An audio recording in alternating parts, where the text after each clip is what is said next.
They say blood is thicker than water, but nobody warns you that sometimes your own blood will bleed you dry. My daughter looked me straight in the eye and told me I was losing my mind, that I'd probably donated those earrings myself and forgotten. But I hadn't forgotten, and when the detective laid those pawn shop receipts on my kitchen table, each one bearing my forged signature, I realized the daughter I'd raised had been robbing me blind for years. This is the story of how I learned that the cruelest thieves are the ones who steal while kissing you goodnight. Before I begin my story, let me know in the comments where you are listening from. I just want to know I'm not alone in this. And if you feel moved by what you hear, consider subscribing. It helps more people become aware of the reality of elder abuse. Now let me tell you what really happened. The September evening air carried the scent of my pot roast through the kitchen as I set the table for 2 years old today. And I was still cooking for my family just like I'd done for Robert before he passed 3 years ago. The good china was out, the set with the delicate blue flowers that had belonged to my mother. I'd polished the silver candlesticks that morning until they gleamed. Grammy. Mike burst through the front door, all lanky teenage energy and that sweet smile that reminded me so much of his grandfather. He wrapped me in a hug that lifted me off my feet, and I laughed despite myself. "Careful, baby, these old bones aren't what they used to be," I said, patting his cheek. At 15, he was already taller than me, but he'd always be my little boy. Lisa arrived 20 minutes later with Tom trailing behind her, both of them dressed like they'd come from some magazine photo shoot. My daughter wore a cream-colored suit that probably cost more than my monthly Social Security check, and her husband had on one of those watches that catches the light just so, the kind that screams money. "Happy birthday, Mother," Lisa said, offering her cheek for a kiss rather than a real hug. She'd been doing that since high school, always worried about wrinkling her clothes or messing up her makeup. "Thank you, sweetheart, you look lovely." She did look lovely. She'd always been beautiful, even as a baby. But somewhere along the way, that beauty had hardened into something else. Something that cared more about appearances than warmth. Tom handed me a small gift bag with tissue paper spilling out the top. "Just a little something, Eleanor." Inside was a scented candle, vanilla bean, according to the label. It was nice, I suppose, though I'd mentioned to Lisa last month that strong scents gave me headaches now. But it was the thought that counted, I reminded myself. Always the thought that counted. We sat down to dinner, and for a while, everything seemed normal. Mike told me about his history project on the civil rights movement. I told him about teaching those very events when they were current news, watching my students' faces as they grappled with the truth of the world around them. Those were good days, when I felt like I was making a difference. Lisa barely touched her food, pushing the pot roast around her plate while checking her phone every few minutes. "This is delicious, Mother, but I'm watching my carbs." "You're thin as a rail, baby. You need to eat. It's called self-discipline," she said, that edge in her voice that had been there more and more lately. After dinner, Mike helped me clear the plates while Lisa and Tom whispered to each other in the living room. I was about to cut the chocolate cake, Robert's favorite recipe that I'd made for every birthday and anniversary, when I noticed Lisa standing by the bookshelf in the hallway. She wasn't just standing there, though. Her hand was on the glass door of the display cabinet where I kept my most precious things. The cabinet held my mother's jewelry box, my father's military medals, the silver baby spoon Mike had used as an infant, and my grandfather's pocket watch, the one he'd carried through World War II and passed to Robert on our wedding day. "Lisa, what are you doing, honey?" She jumped, pulling her hand back. "Nothing. Just looking at Daddy's old things." Something in her voice didn't sit right. It was too quick, too defensive. "I miss him too," I said softly, walking over to stand beside her. "Every single day." "I'm sure you do," she said, but her eyes weren't on me. They were still on that cabinet. I opened it to show her, reaching for the pocket watch. The gold had dulled with age, but it still kept perfect time. "I wound it every Sunday, just like Robert used to do. Your grandfather carried this through France and Germany. He used to tell me it was his good luck charm." I held it out to her, expecting her to take it gently, to hold it with the reverence it deserved. Instead, she reached for it with a grabbing motion that startled me. "I'd like to have this," she said. Not asked, stated. "Sweetheart, this is staying with me. When I'm gone, it'll be yours and Mike's to decide what to do with." Her face changed then. The polite mask she'd worn all evening slipped, and for just a moment, I saw something ugly underneath. "When you're gone, Mother, you're sitting on all these valuables in this old house, and for what? They're just collecting dust. They're not just things, Lisa. They're our family's history. Don't touch my grandfather's watch," she snapped, her voice sharp enough to cut. She actually pushed my hand away, and the watch fell back into the cabinet with a clatter that made me wince. Mike appeared in the doorway, his face confused and hurt. "Mom, We should go? Tom said quickly, materializing beside Lisa like he'd been listening from around the corner. Early meeting tomorrow. They left within 5 minutes, Lisa's goodbye barely more than a nod. Mike stayed behind long enough to help me clean up, his usual chatter replaced by uncomfortable silence. Grammy, he finally said as we washed dishes together. Is Mom okay? She's been really stressed lately. I'm sure she's just working too hard, baby. Adults get that way sometimes. But after he left, after the house fell quiet except for the ticking of that pocket watch I'd placed back in its spot, I couldn't shake the feeling that something was very wrong. I walked through my home, really looking at it for the first time in months. The display cabinet seemed emptier somehow. Hadn't there been more items in my mother's jewelry box? I opened it with trembling fingers. The pearl earrings my father had given my mother for their 25th anniversary, gone. The sapphire brooch Robert had surprised me with on our 30th, gone. The antique silver locket with the tiny photographs inside, gone. My heart started racing. I moved to the dining room, opening the hutch where I kept my grandmother's silver tea service. 2 of the serving spoons were missing. In the bedroom, my jewelry box felt lighter. The gold bracelet I'd inherited from my aunt, gone. The diamond and emerald ring Robert had upgraded my engagement ring with on our 40th anniversary, gone. I sank onto the bed, my hands shaking. How had I not noticed? When had this happened? And then the worst thought of all crept into my mind like poison: had Lisa been taking them?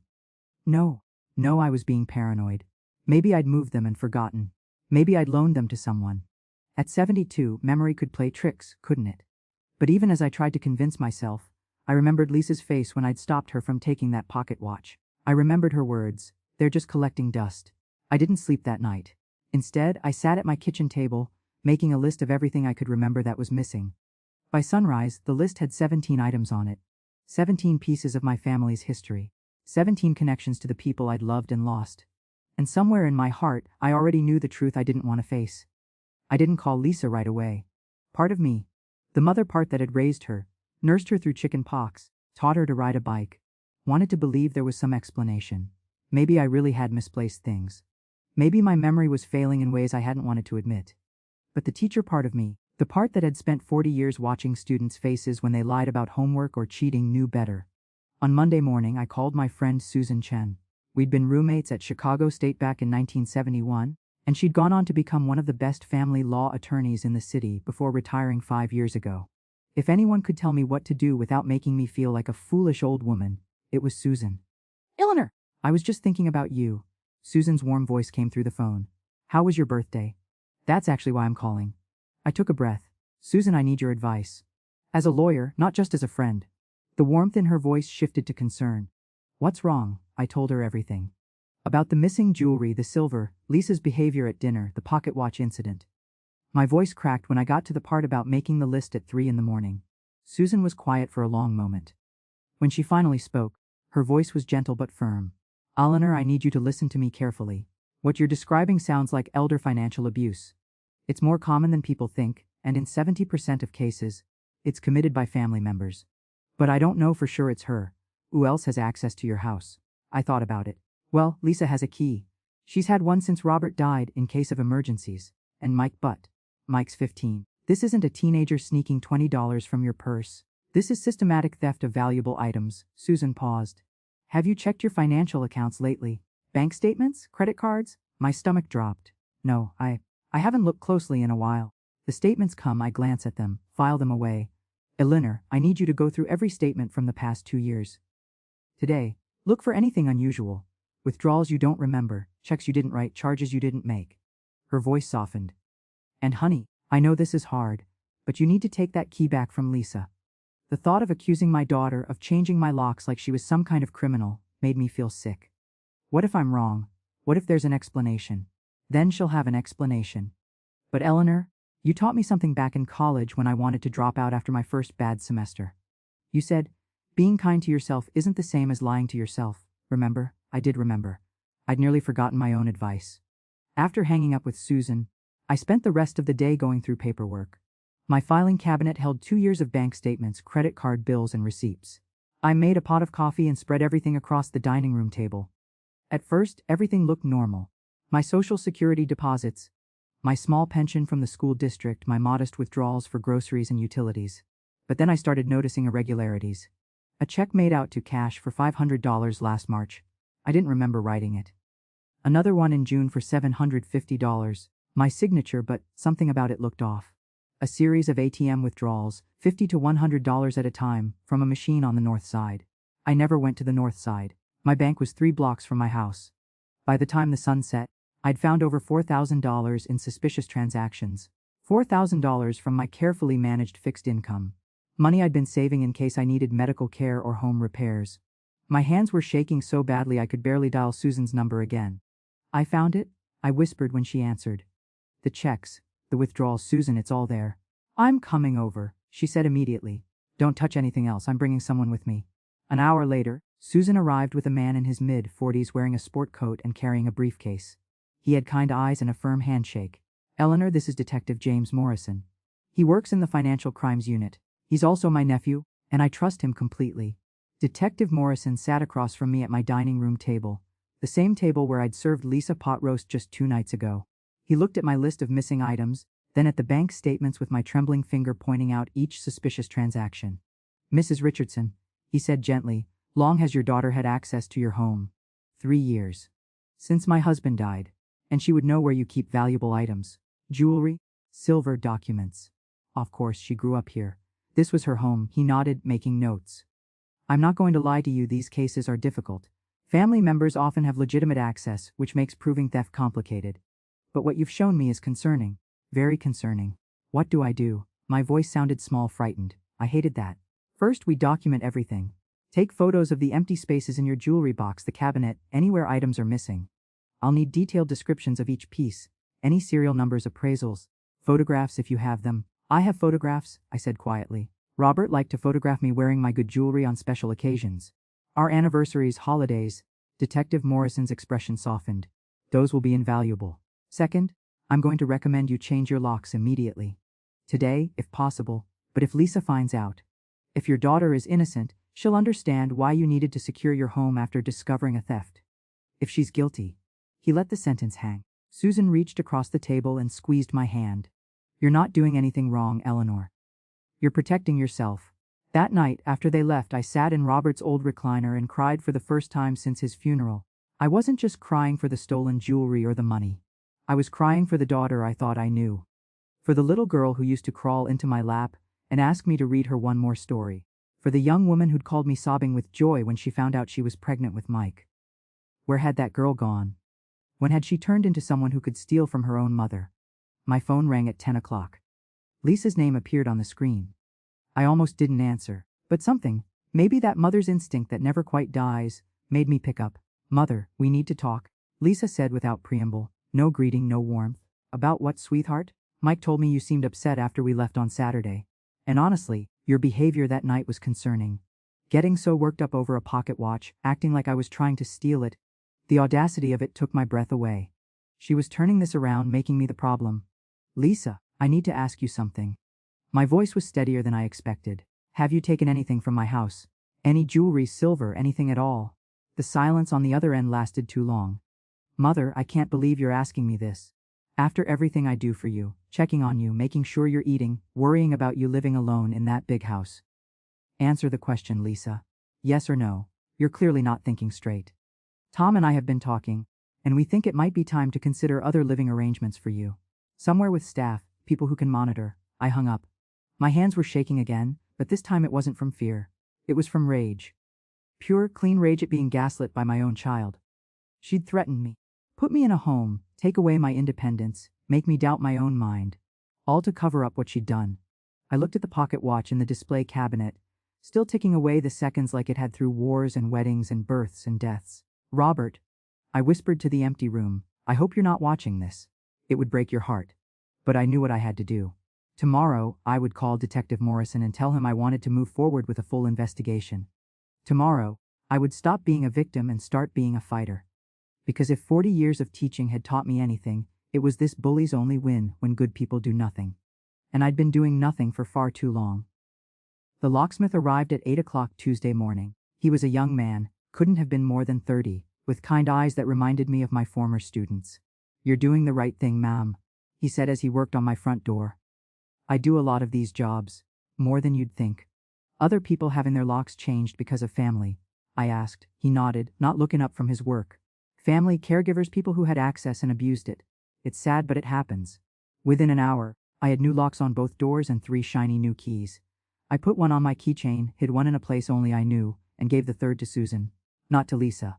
That hurt more than I wanted to admit. Detective Morrison arrived at noon with a woman he introduced as private investigator Rebecca Torres. She was in her 50s, professional but warm, with a no-nonsense air that immediately put me at ease. "Mrs. Richardson," Rebecca said, settling into my living room with a notepad. "I specialize in financial elder abuse cases. Detective Morrison has briefed me on your situation, but I need to hear everything from you directly. Every detail you can remember, no matter how small." For the next 2 hours I walked them through everything. The missing items, the timeline of when I'd last seen each piece, Lisa's increasing requests for money over the past year, just a loan, mother, just until my bonus comes through, her behavior at my birthday dinner. Rebecca photographed the empty jewelry box, the display cabinet, the spaces where my grandmother's silver had been. She had me sign authorizations for my bank records, phone records, anything that might show a pattern. "Now I need to ask you something difficult," she said gently. "Do you have any photographs of your daughter wearing any of these pieces? Social media posts, family pictures, anything like that?" I hadn't thought of that. Let me check. I got my iPad. Mike had taught me to use it last year, and opened Facebook. Lisa's profile was set to public. She liked to show off her life to the world. I started scrolling back through her posts, and there it was. 3 months ago, a photo of Lisa at some charity gala, wearing a stunning blue dress. And around her neck, my mother's sapphire necklace, the one that had been missing from my jewelry box. The caption read, "Feeling vintage glam in Grandma's heirloom jewels." My heart stopped. "Here," I whispered, turning the iPad toward them. Rebecca's eyes sharpened. She took several photos of the screen with her phone. "This is excellent evidence, Mrs. Richardson. Can you scroll through more posts?" I did. And I found more. 2 months ago, Lisa at a restaurant, my mother's pearl earrings clearly visible in her ears. 5 months ago, a close-up photo of her hand holding a champagne glass. My sapphire and diamond ring on her finger. The ring Robert had given me for our 40th anniversary. 8 months ago, a photo of her dining room table set for a dinner party. My grandmother's silver serving pieces arranged on the sideboard in the background. Each photo was like a knife in my chest. She hadn't just stolen from me, she'd been flaunting it. Showing off my family's treasures to her friends like they were hers, like she'd earned them, like I'd given them willingly. "She's wearing my life," I said, my voice breaking. "She's wearing my memories like costume jewelry." Susan, who'd been sitting quietly beside me, put her arm around my shoulders. "Oh, honey," Detective Morrison's jaw was tight. "Mrs. Richardson, these posts give us timeline and proof of possession. Combined with your bank records and the fact that you've reported these items as stolen, we have a strong case." "But she'll say I gave them to her," I protested. "She'll say I'm confused, that I don't remember." "Did you give them to her?" Rebecca asked bluntly. "No, never. I told her these things would be hers after I'm gone, but..." "Then we prove she's lying." "Mrs. Richardson, I'm going to be honest with you. Your daughter and her husband are going to fight this hard. They're going to say you're experiencing memory loss, that you're incompetent, that you gave these items as gifts and forgot. They'll try to paint you as a confused old woman." The words stung, but I appreciated her honesty. "What can we do to prove I'm not?" "First, you're going to get a cognitive evaluation from a doctor. We'll document that you're of sound mind. Second, we're going to build a timeline that shows these items disappeared at specific times when your daughter had access to your home. Third, I'm going to track where these items went. If she pawned them or sold them, there will be records." Over the next week, my life became consumed with documentation. I went to my doctor, Dr. Patel, who'd been treating me for 15 years. I explained the situation, and he ran a full cognitive assessment. "Eleanor," he said after reviewing the results, "your memory and cognitive function are above average for your age. You're sharper than most 60-year-olds I see. If anyone tries to claim you're incompetent, these test results will shut that down immediately." The relief I felt was overwhelming. I wasn't losing my mind. I knew what had happened to me. Rebecca worked quickly. By Friday, she'd tracked down 2 pawn shops on the north side that had records of items matching my descriptions. Items pawned by someone using my name and, she believed, my forged signature. "I need you to look at these," she said, spreading copies of pawn shop receipts across my kitchen table. "Is this your signature?" I looked at the documents. Each one was made out in my name, Eleanor Richardson, with my address. The signatures looked similar to mine at first glance, but when I looked closer I could see the differences. The loop on the E was wrong. The way the R connected to the rest of the letters wasn't quite right. "That's not my signature," I said firmly. "Someone tried to copy it, but it's not mine." "Good. That's forgery, which is a separate crime." Rebecca made notes. "Mrs. Richardson, I was able to get security footage from one of the pawn shops. Would you be willing to look at it? My heart started racing. Is it Lisa? I need you to identify the person. I can't lead you. She set up her laptop on my kitchen table and played the video. It was grainy, black and white, dated 6 months ago. A woman walked up to the counter carrying a small jewelry box. She was wearing sunglasses and a hat, but I would know that walk anywhere. That was my daughter. I watched as she handed over items. I couldn't see exactly what, and signed paperwork. The clerk examined the items, then counted out cash. Lisa took the money and left. That's her, I whispered. That's Lisa. Rebecca played 3 more videos from different dates. Each time, it was Lisa. Sometimes she wore different disguises, scarves, different hats, even a wig in one video, but I knew my own child. In the last video from 2 months ago, I could clearly see what she was pawning: my mother's pearl necklace. The one she'd worn to that charity gala and posted on Facebook. She pawned it after she wore it to that event. I couldn't believe it. She took photographs of herself in my mother's jewelry and then sold it like it was nothing. People who commit financial abuse often escalate. Rebecca explained. They start small, then get bolder as they get away with it. The fact that she wore these items publicly suggests she felt confident you either wouldn't notice or wouldn't do anything about it. That night, Mike called me. It was late, almost 10 o'clock. Grammy, can I come over? I need to talk to you. Of course, baby. Is everything okay? I'll tell you when I get there. He arrived 20 minutes later and I could see he'd been crying. His eyes were red and he looked exhausted. Grammy, Mom and Dad are fighting. Really bad. Mom keeps saying you've accused her of something terrible, and Dad's saying she needs to fix it. I don't understand what's going on. I sat him down and made him hot chocolate, just like I used to when he was little. Then I told him the truth. Not all of it. He didn't need to know every detail. But enough. Your mother has been taking things from my house without permission. Jewelry, silver, things that belonged to your great-grandparents and your grandfather. I've asked her about it, and instead of explaining, she got angry and accused me of being confused. Mike's face went pale. The stuff you kept in the display cabinet. Grammy, I saw, last Christmas when I was looking for tape, I found a bunch of jewelry in Mom's closet in a box. There was a note on top that said pawn, after holidays. I didn't think anything of it at the time, but my stomach dropped. Did you see what was in the box? Some of it. There were pearl earrings and a ring with blue stones and some silver spoons. I just thought they were Mom's things. Baby, would you be willing to tell the detective what you saw? He nodded, his jaw set in a way that reminded me so much of Robert.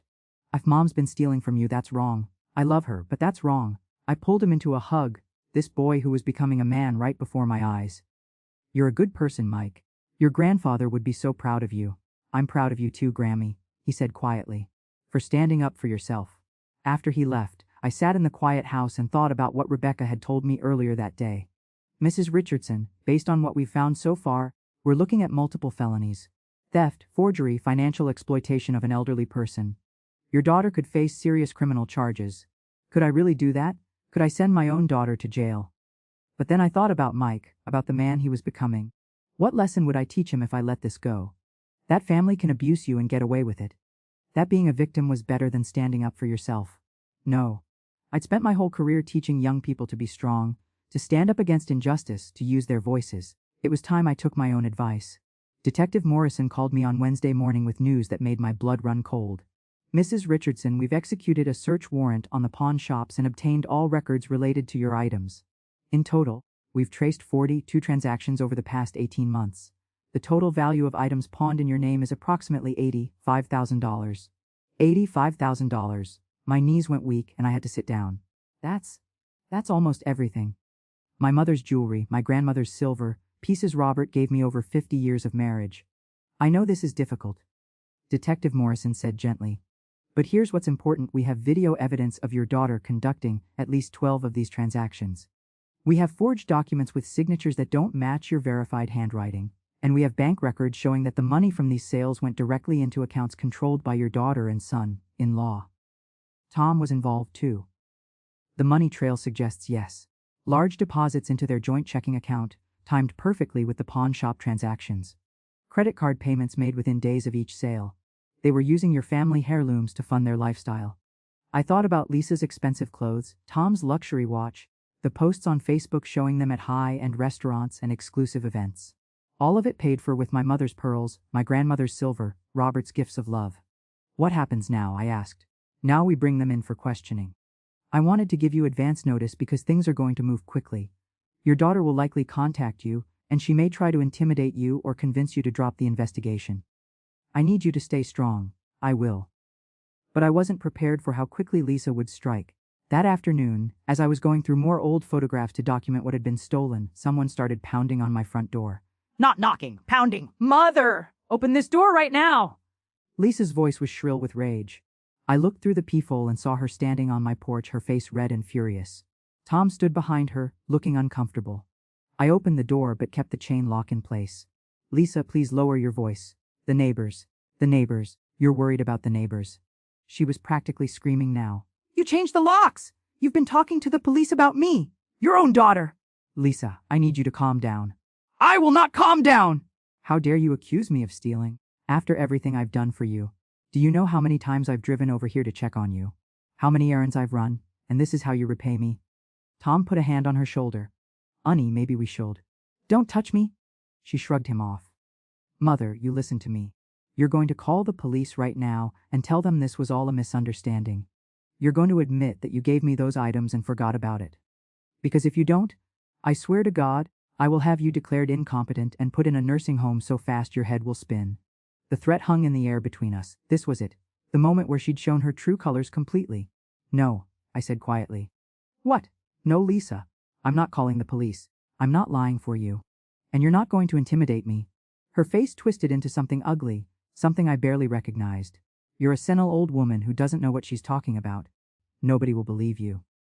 The security cameras at the pawn shops believe me. The forged signatures believe me. The bank records believe me. My voice was steady now, stronger than I'd felt in months. And Dr. Paddle's cognitive evaluation believes me. I'm not confused, Lisa. I'm not senile. I know exactly what you did. For the first time, I saw fear flicker across her face. Those items were family heirlooms, I continued.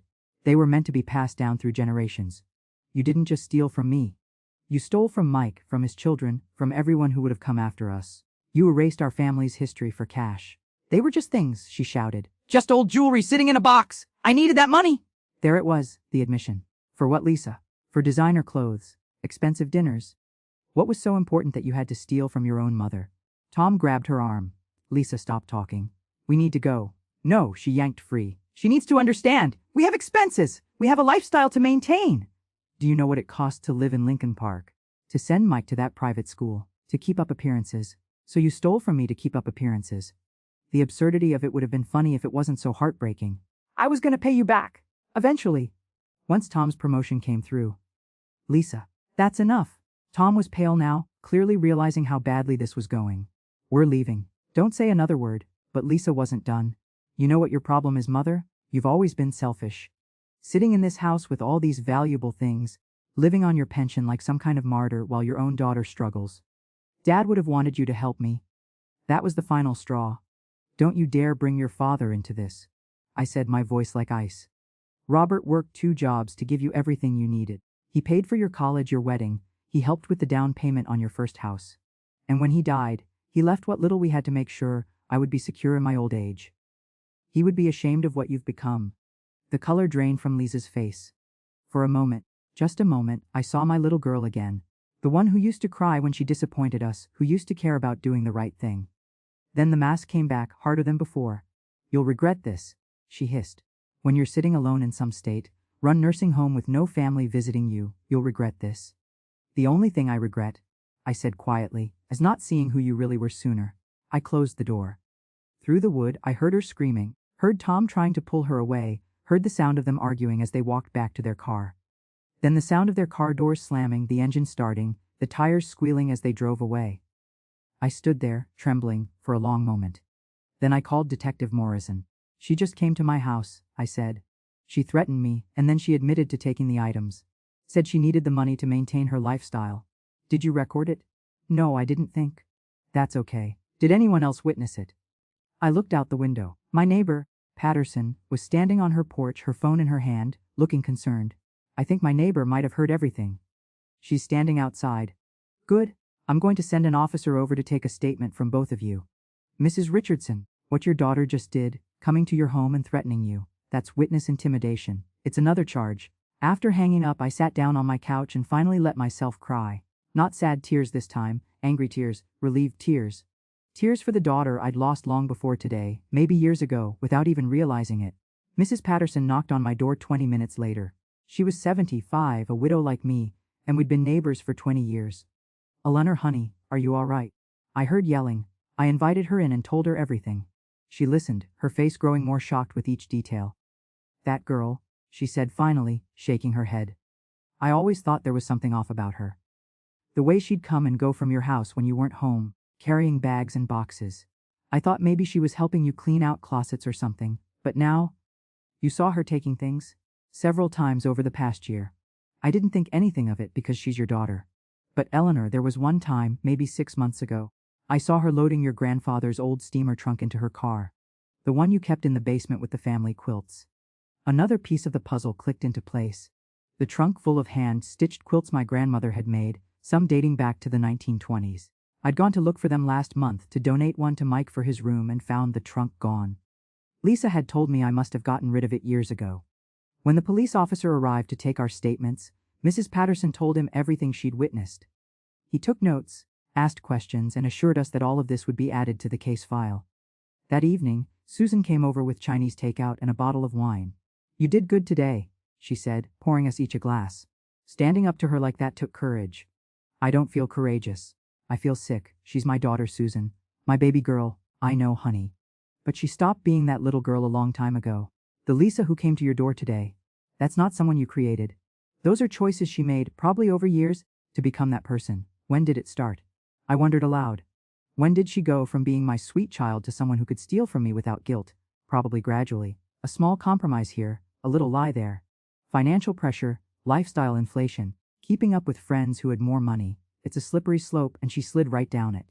My phone buzzed. A text from Mike. "Grammy, are you ok? Dad told me what happened. I'm so sorry. Mom is crying and saying terrible things. I don't want to be here." I texted back. "I'm fine, baby. This is between your mother and me. I love you no matter what." His response came immediately. "I love you too. And I believe you. I know she did it." Susan reached over my shoulder and squeezed my hand.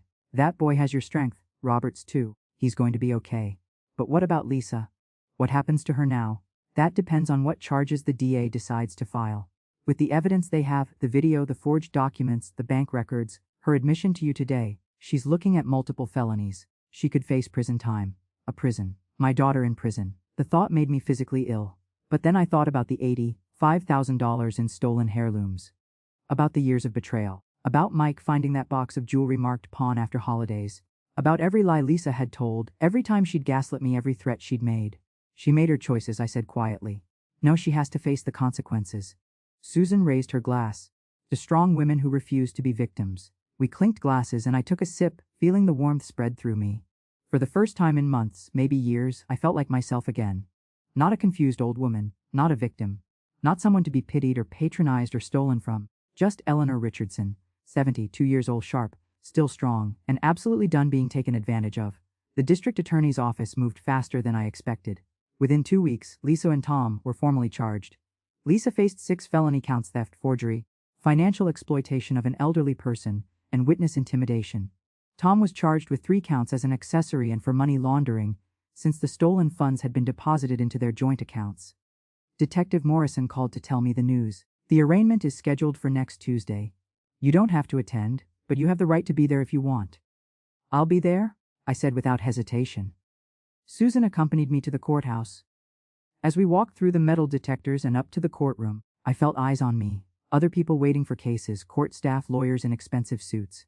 I wondered if any of them knew my story. If they were judging me for prosecuting my own daughter.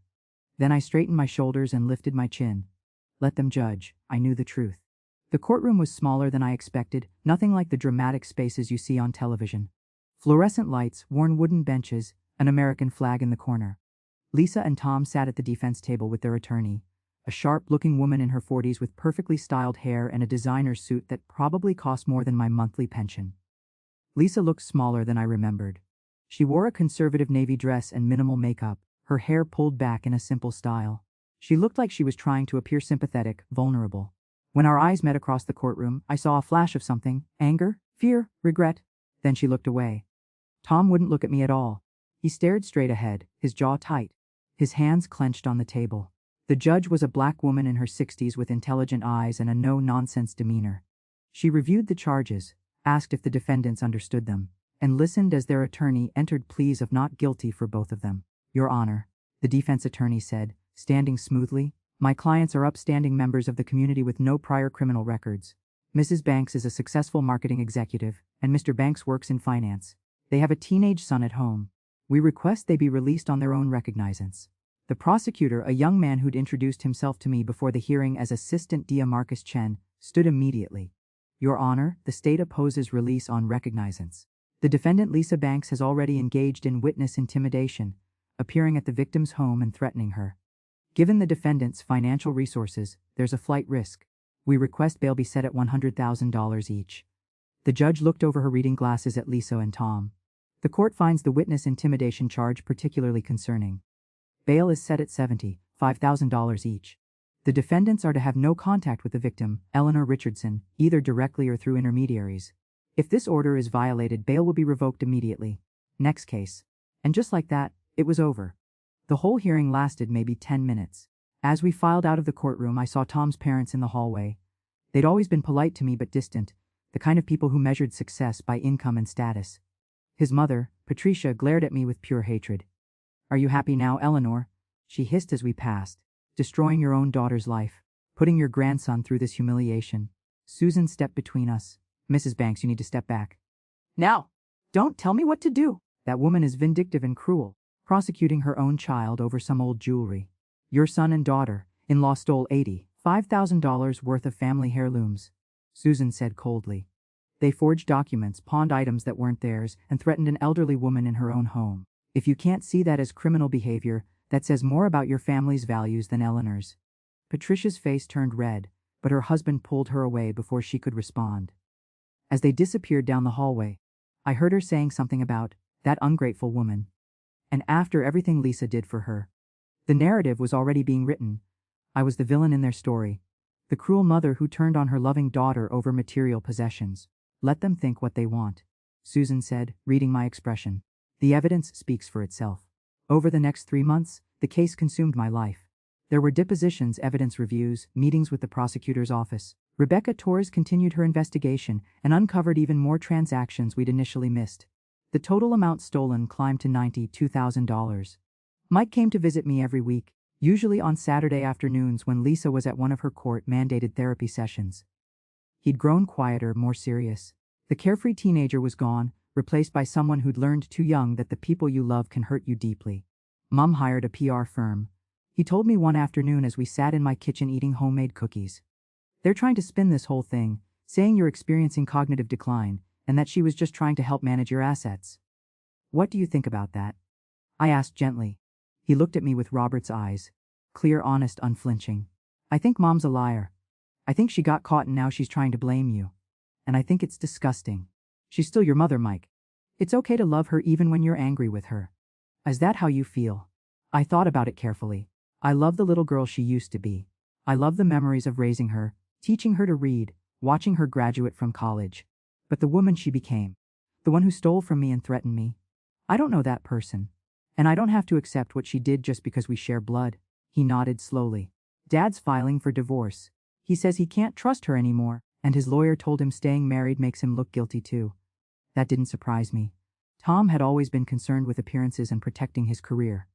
Now that Lisa had become a liability, he was cutting his losses. How do you feel about that? Honestly. Relieved. They've been miserable for years. All they do is fight about money and status and keeping up with their stupid friends. He broke a cookie in half, not eating it. Grammy, can I ask you something? Anything, baby. Did you ever notice? Before all this, did you see signs that Mom was like this? I thought back over the years, searching my memories for clues I'd missed. There were little things. The way she always needed the newest phone, the most expensive handbag. How she'd get angry if people had more than she did. The way she talked about your father's colleagues' wives, comparing herself to them constantly. But I told myself it was just her personality, her ambition. I didn't see it as a warning sign. I saw it, Mike said quietly. I've been seeing it for years. The way she'd lie to Dad about how much things cost. How she'd hide shopping bags in her trunk until he left for work, then bring them inside. Once, I caught her returning Dad's birthday gift, so she could use the money for a purse she wanted. She made me promise not to tell him. My heart broke for this boy who'd been carrying these secrets. That wasn't fair to you, I said. She shouldn't have put that burden on you. I should have told someone. Maybe if I had, you wouldn't have lost all those things. Sweetheart, no. I pulled him into a hug. This is not your fault. Not even a little bit. You were a child trying to navigate an impossible situation. The only person responsible for what happened is your mother. We sat together in silence for a while, and I thought about how trauma ripples through families. How one person's choices can damage so many others. How Mike would carry these scars into his adult life, would have to work through them, learn to trust again despite what his mother had done. But he was strong. Like Robert, like me. He would survive this. In late March, just before the trial was scheduled to begin, the defense attorney approached the prosecutor with a plea deal. Lisa would plead guilty to 3 felony counts in exchange for the other charges being dropped. She would serve 18 months in prison, followed by 3 years of supervised probation. She would also be required to pay full restitution, $92,000 plus interest. Marcus Chen called to discuss it with me. It's your decision, Mrs. Richardson. We can go to trial if you want. I think we'd win. The evidence is overwhelming. But trials are unpredictable, and they're emotionally draining. This plea deal guarantees she faces consequences and that you get your money back. Will she actually pay the restitution? I ask. Or is that just something they say? Her wages will be garnished, and the court will put a lion on any assets she and Tom had jointly. Since he's divorcing her and claiming he didn't know about the theft, the court will divide their assets, and her portion will go toward paying you back. It won't be immediate, but you'll get it eventually. I thought about facing Lisa across a courtroom for weeks of trial testimony. About having every detail of our family's dysfunction picked apart for strangers to judge. About Mike having to possibly testify against his own mother. I'll accept the plea deal, I said. But I want to give a victim impact statement at her sentencing. Absolutely. You have that right. The sentencing hearing was scheduled for April 15th. I spent 2 weeks writing and rewriting my statement, trying to find the words to express what had been taken from me.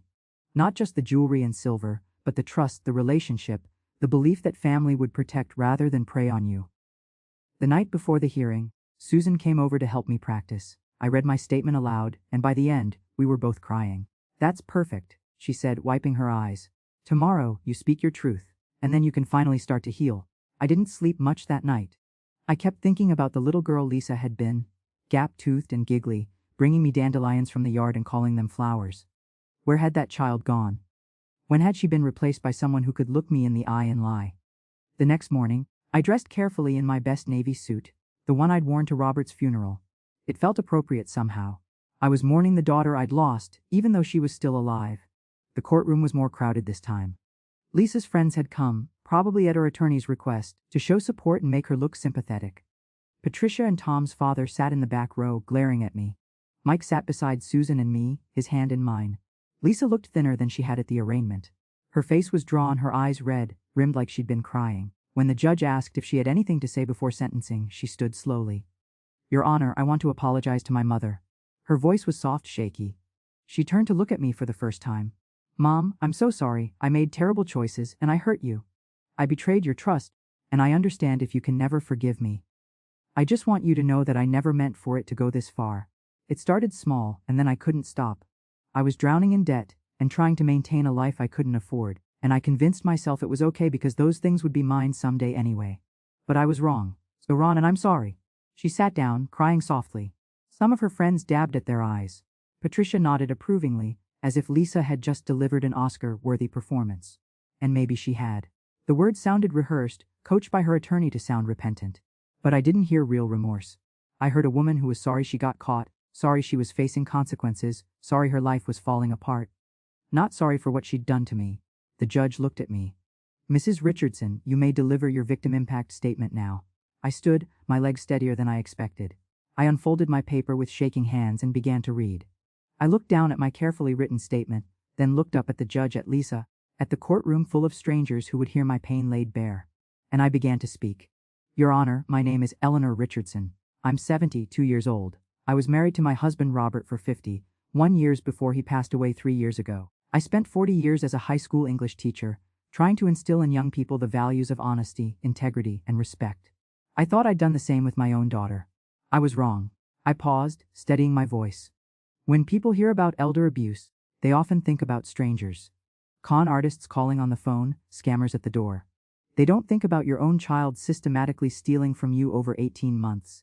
They don't imagine your daughter wearing your mother's pearls to a charity gala and posting the photos on Facebook while you search your empty jewelry box, wondering if you're losing your mind. Liz's head was bowed, but I saw her shoulders stiffen. The items my daughter stole weren't just valuable objects. They were my history. My mother's sapphire necklace that my father saved for months to buy her for their 25th anniversary gone. The pearl earrings I wore on my wedding day, sold to a pawn shop for cash. My grandmother's silver tea service that survived the Depression and 2 world wars, pawned for $700 to pay for a dinner party. The ring my husband gave me for our 40th anniversary, the last major gift before his heart attack, forged away with my signature. My voice cracked, but I pushed forward. Nendi, $2,000 in family heirlooms. But the dollar amount doesn't capture what was really stolen. Those items were supposed to be passed down to my grandson Mike. They were his inheritance, his connection to ancestors he'll never meet. My daughter didn't just steal from me. She stole from her own son's future. She erased generations of family history for designer clothes and expensive restaurants. I looked directly at Lisa now. She was crying, but I couldn't tell if the tears were for what she'd done or for herself. What hurt most wasn't the theft itself. It was the betrayal. Every time I asked my daughter if she knew where something was, she told me I must have misplaced it. She told me I was getting forgetful. She suggested I was experiencing memory loss. She gaslit me, made me doubt my own mind, all to cover up her crimes. And when I finally discovered the truth and confronted her, she threatened to have me declared incompetent and put in a nursing home. Gasps rippled through the courtroom. Even the judge's expression hardened. After my husband died, I was vulnerable. I was grieving, lonely, and I relied on my daughter more than I should have. She had a key to my home for emergencies. She had my trust, my love, my belief that family would always protect family. She used every bit of that access to rob me. She waited until I was at church or my book club, let herself in, and methodically went through my belongings like a burglar. Except a burglar might feel shame. My daughter felt entitled. I looked at my written statement, then back up. The rest didn't need to be read. It needed to come from my heart. Your Honor, I've spent 3 months wondering where I went wrong as a mother. Did I spoil her? Did I fail to teach her the value of hard work and honesty? Did I somehow create this person who could steal from her own mother without conscience? But I've realized that at some point, Lisa made her own choices. She chose materialism over integrity. She chose maintaining appearances over family. She chose to victimize the woman who gave her life. My voice grew stronger, clearer. I don't want revenge. I want justice. I want my daughter to understand that actions have consequences, that you cannot prey on the vulnerable and walk away unpunished. I want her to serve time for what she did. Not because I hate her, but because that's what should happen when someone commits crimes. And I want full restitution, not just for the money, but as recognition that what was taken matters. That I matter. That elderly people are not easy targets to be exploited by their own families. I folded my paper and looked at the judge one final time. I loved my daughter. Part of me will always love the little girl she used to be. But I can't have a relationship with the woman she became. The trust is shattered beyond repair. So I asked this court to hold her accountable, to send a message that elder abuse, even by family members, especially by family members, will not be tolerated. Thank you. The silence in the courtroom was absolute.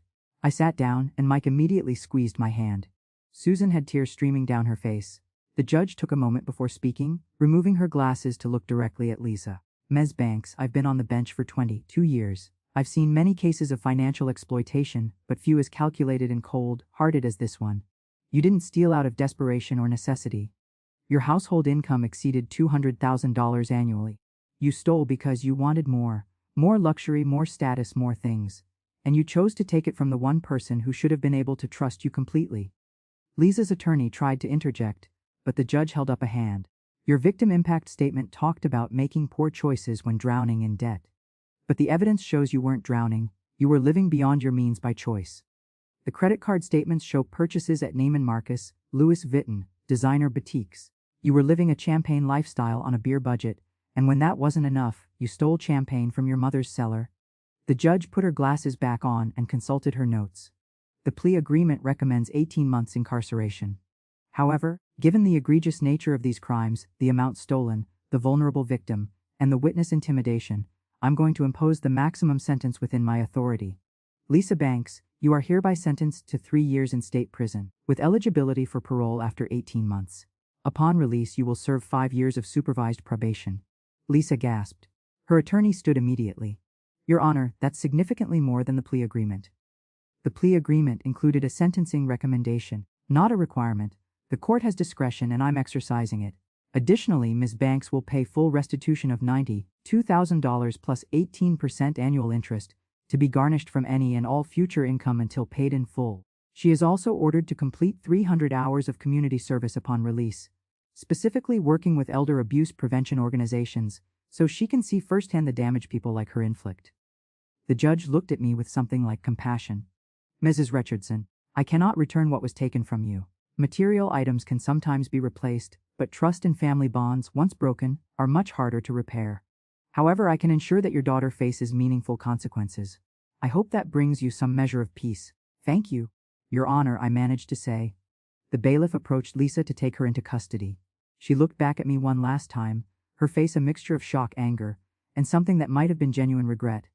Our eyes met across the courtroom, and for just a moment, I saw my little girl again, scared, lost, realizing she'd made terrible mistakes. Then the moment passed, and they led her away. Tom's parents stood abruptly and stormed out, Patricia shooting me a look of pure venom. Some of Lisa's friends followed, muttering to each other. Others remained seated, looking uncertain, as if they were finally questioning whether they'd supported the wrong person. Marcus Chen approached me as the courtroom cleared. Mrs. Richardson, that was one of the most powerful victim impact statements I've ever heard. The judge was clearly moved by it. I just told the truth, I said. Sometimes that's the most powerful thing we can do. Outside the courthouse, Mike and I stood on the steps in the spring sunshine. He looked drained, older than his 15 years. 3 years, he said quietly. Mum's going to prison for 3 years. Are you okay? I asked, putting my arm around him. He thought about it for a long moment. Yeah, I think I am. Is that terrible? That I'm okay with my mom going to prison? No, baby, it's not terrible. It's honest. Your mother did something very wrong, and she's facing the consequences. You can be okay with that and still love her. Those things aren't mutually exclusive. I don't think I do love her anymore, he admitted, his voice breaking. Not like I used to. Is that terrible? I pulled him into a tight hug. You're allowed to feel however you feel. Love isn't something we can force, especially when someone has hurt us badly. Maybe someday you'll forgive her. Maybe you won't. Either way is okay. Will you forgive her? I looked up at the courthouse, thinking about everything that had happened. The theft, the lies, the threats, the betrayal. Then I thought about that little girl bringing me dandelions, about teaching her to read, about rocking her when she was sick. I don't know, I answered honestly. Forgiveness is complicated. Right now I'm just focused on moving forward with my life. Whatever happens with Lisa and me, that's for the future to decide. We walked to Susan's car together, and as we drove away from the courthouse, I felt something I hadn't experienced in months: lightness. As if a tremendous weight had been lifted from my shoulders. The legal battle was over. Justice had been served.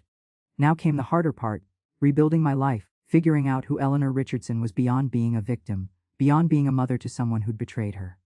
That evening, alone in my house, I opened the display cabinet and looked at the few items that remained. My grandfather's pocket watch, still ticking steadily. A few photographs in their frames.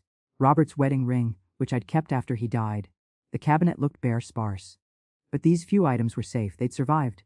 Just like me, I won the pocket watch, listening to its familiar mechanical rhythm. My grandfather had carried this through a war. Robert had carried it through 51 years of marriage. And now it was mine to keep, to protect, to eventually pass down to Mike when the time was right.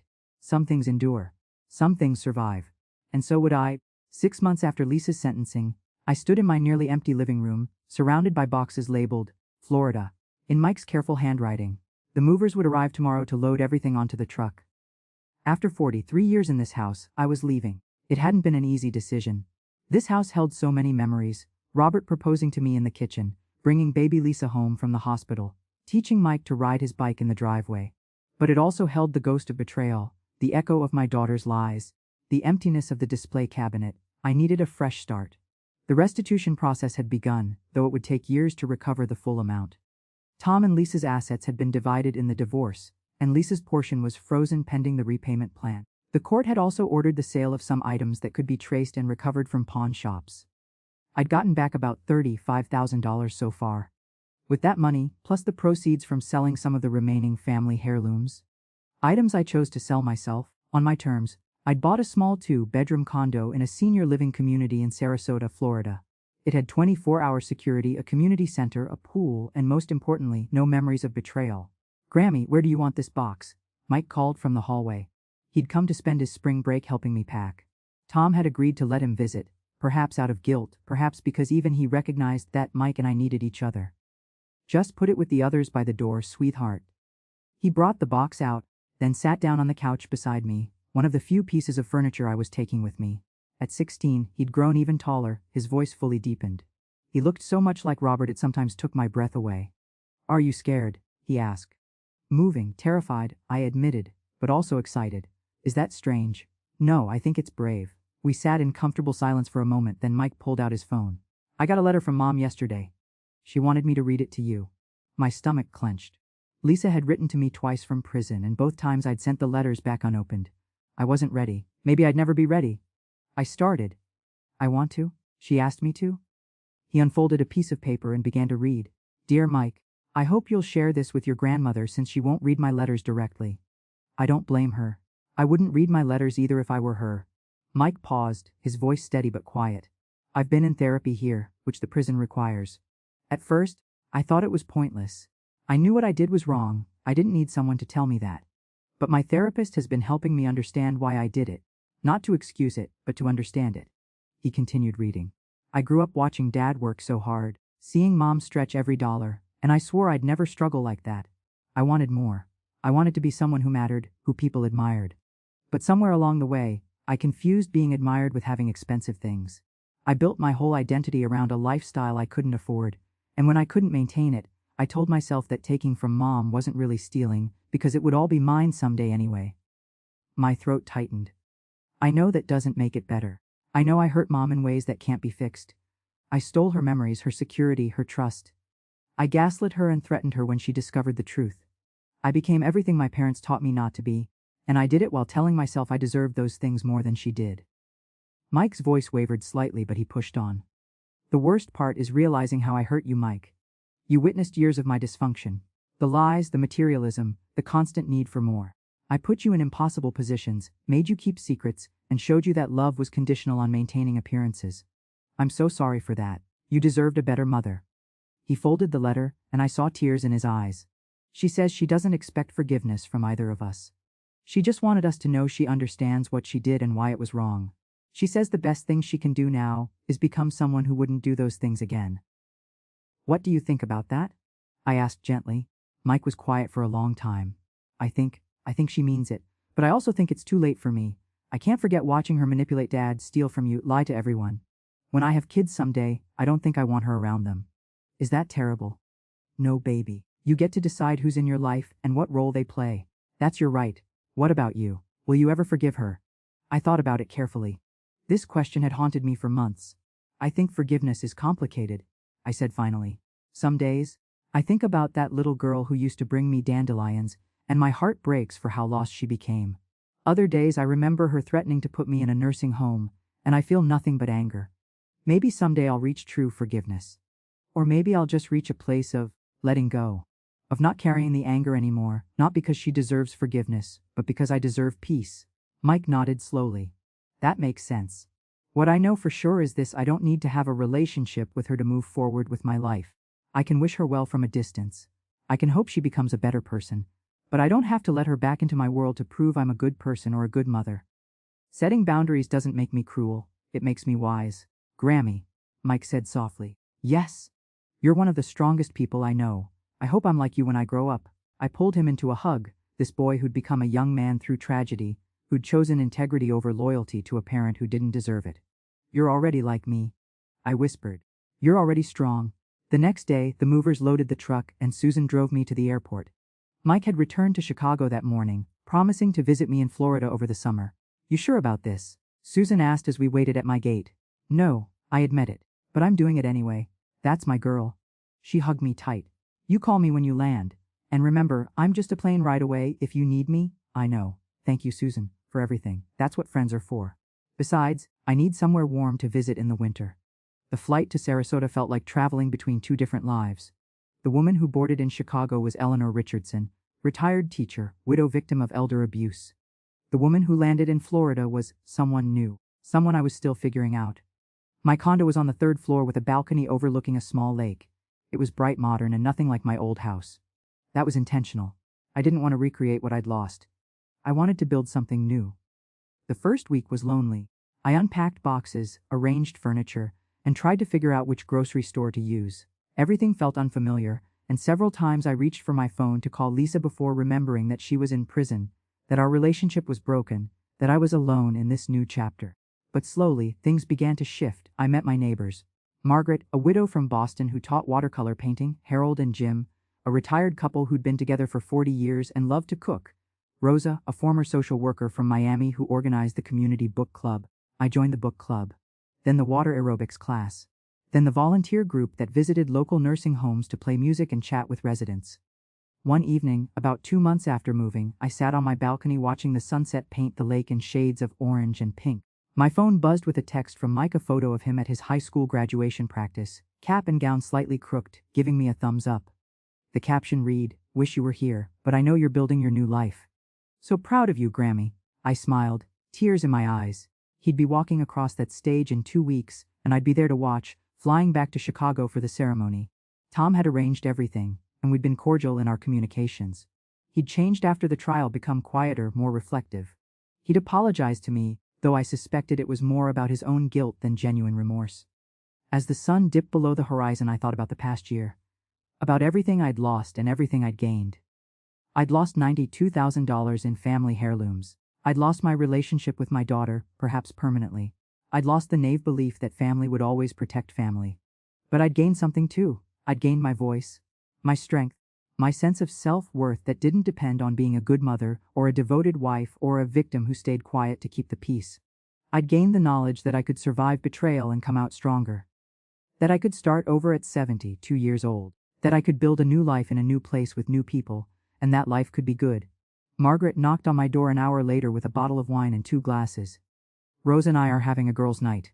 Want to join?" "I'd love to," I said, grabbing my keys. We sat on Rosa's larger balcony, the 3 of us, drinking wine and talking about everything. Books, politics, grandchildren, lost loves, new dreams. They knew my story, knew what had brought me to Florida, and they didn't treat me like a victim. They treated me like a survivor. "You know what I love about this community?" Margaret said, refilling our glasses. "We're all reinventing ourselves. Harold and Jim retired and finally got to live openly as a couple after hiding for decades. Rosa left an abusive marriage at 68. I lost my husband and discovered I actually liked living alone. We're all here building second acts. Or third acts," Rosa added with a laugh. "To third acts," I said, raising my glass.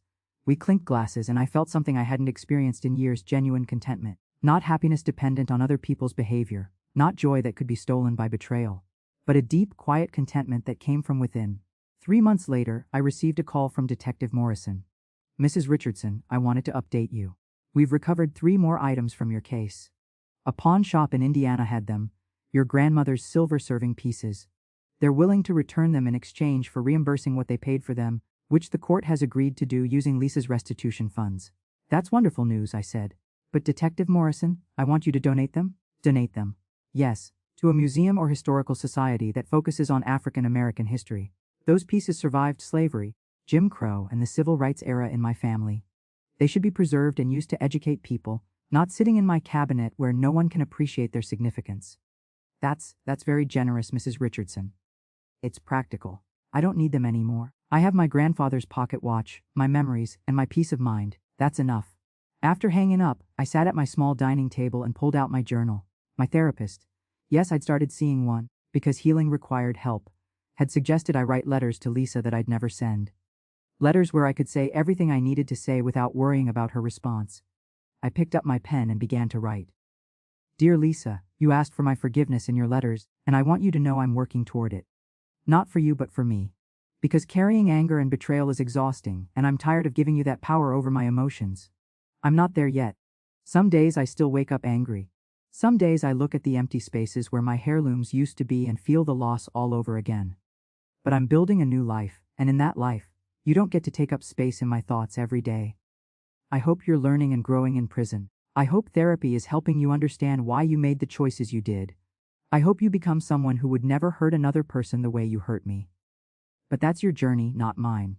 My journey is about rediscovering who Eleanor Richardson is beyond being someone's mother, someone's victim, someone's cautionary tale. I'm discovering that I'm funny, that I love painting even though I'm terrible at it, that I enjoy living alone, that I can make new friends at 72, that I'm stronger than I ever knew, So maybe I should thank you. Not for what you did, that was unforgivable. But for forcing me to rebuild myself into someone who doesn't need anyone else to feel complete. I don't know if we'll ever have a relationship again. Right now, I can't imagine it. But I can imagine a future where I think of you without pain, where I remember the good times without being overwhelmed by the betrayal, where I live my life fully without needing your redemption or your apology to be whole. That's the best I can offer right now. Maybe it's enough, maybe it isn't. But it's where I am, and I'm at peace with that. Eleanor. I folded the letter and put it in my journal, knowing I'd never send it. But writing it had helped. Released something. That evening, I went to the community center for game night. Harold and Jim were teaching me to play bridge, and I was slowly getting the hang of it. We laughed and played cards and ate too many cookies, and for hours I didn't think about Lisa or the trial or anything painful. I just lived. A year after moving to Florida on my 73rd birthday, I woke up to find my small balcony decorated with balloons and streamers. A banner read "Happy Birthday, Eleanor," in bright, cheerful letters. Margaret, Rosa, Harold, and Jim were waiting in my living room when I emerged in my bathrobe, having let themselves in with the spare key I'd given Margaret. "Surprise," they shouted. "What in the world? You didn't think we'd let your birthday pass without celebrating, did you?" Rosa said, pulling a homemade cake from a carrier. "We're your Florida family now. My Florida family." The words settled around my heart like a warm blanket. We spent the day together, brunch on my balcony, a walk around the lake, birthday cake and wine as the sun set. Mike called from college. He'd started at Northwestern in the fall, studying political science and living with Tom, who'd sold the big house in Lincoln Park for something more modest. "Happy birthday, Grammy," he said, his voice clear and strong. "I'll be down to visit at Thanksgiving. And guess what? I'm bringing someone. Her name is Sarah, and I think you'll love her. I can't wait to meet her. Baby, hey, Grammy. I got another letter from Mom. She's up for parole review next month." My stomach clenched reflexively, but not as painfully as it once would have. "How do you feel about that?" "I don't know. Part of me hopes she gets out and actually changes her life. But I'm not planning to have a relationship with her either way. That ship has sailed." "That's okay, Mike. You get to make that choice. What about you? If she gets out, will you?" "I don't know yet," I said honestly. "I'm still working on my own healing. But whatever happens, I'm going to be okay. We both are." After the call, I stood on my balcony watching the sky turn from pink to purple to dark blue. Stars began to appear bright and clear in the Florida sky, so different from the light, polluted nights in Chicago. I thought about the past 18 months, about the journey from victim to survivor to someone who was simply living, building a life based on what I wanted, not what others expected, making choices that honored my needs, not just everyone else's comfort. I thought about Lisa, somewhere in a prison cell, perhaps lying on her bunk and thinking about the same stars. I wondered if she'd genuinely changed, or if she'd just gotten better at saying what people wanted to hear. I wondered if we'd ever speak again, and if we did, what that conversation would look like. But mostly, I thought about myself, about Eleanor Richardson, 73 years old, who'd survived betrayal and rebuilt her life from the ashes, who'd learned that you can start over at any age, that family doesn't have to be blood, that strength sometimes looks like setting boundaries and walking away. Behind me, I heard my friends laughing, Margaret telling one of her stories that always ended with a punchline that surprised you. I heard the clink of wine glasses, the warm sound of people who chose to be together, not bound by obligation or blood, but by genuine care and respect. I turned away from the stars and went back inside to join them. Because this was my life now. This community, this peace, this contentment that didn't depend on anyone else's behavior or choices. I'd been betrayed by the person who should have protected me. I'd lost treasures that could never be replaced. I'd been forced to prosecute my own daughter and watch her go to prison. But I'd survived. More than that, I'd thrived. And that, I realized as I rejoined my friends and cut another slice of birthday cake, was the best revenge of all. Not revenge against Lisa, but revenge against the circumstances that tried to break me. Against the people who thought an elderly woman would be too scared or too loyal to fight back. Against the assumption that family betrayal would destroy me. I was Eleanor Richardson, retired teacher, widow, grandmother, survivor, and I was just getting started.